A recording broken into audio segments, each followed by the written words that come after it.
In uw ergernis het top 5 scoort het heeg, hoenenstront. En dan vooral de stront die het net oprommen wordt.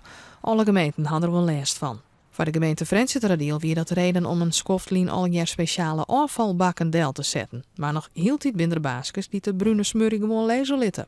Als wij wijkschouwen houden en in dorpen komen, dan horen we toch nog steeds dat er overlast is door hondenpoep. Dus ja, dan is het tijd om ga erop te gaan treden. Zowel in de stad als in het dorp gaan we controleurs inzetten. En als die ziet dat de hond poept en de eigenaar het niet opruimt, dan krijgt die eigenaar een boete. En dat is niet een malse boete, dat is wel een boete van dik €100. Waat net op de bon slingeren we de wol, maar dus toernooi een poetsje helje uit deze speciale bakken. Of je gaat bij het gemeentehuisdel, dat je van 2 september af vergeet deze speciale poepgrieper ophelje kunnen. Wacht je daar net te lang mee, want er zijn maar nog 100 stiks. Ik vind het ontzettend goed dat men dat gaat aanpakken.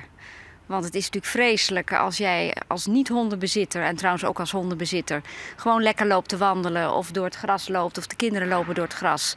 Dat je altijd maar moet roepen van kijk uit voor die hondenpoep. Want het is natuurlijk vreselijk om erin te trappen. Dus ik vind het heel belangrijk dat het gewoon opgeruimd wordt. Ik vind het ook een must voor de mensen die een hond bezitten om te zorgen dat ze het netjes opruimen. Waarom is het altijd op? Ik wel.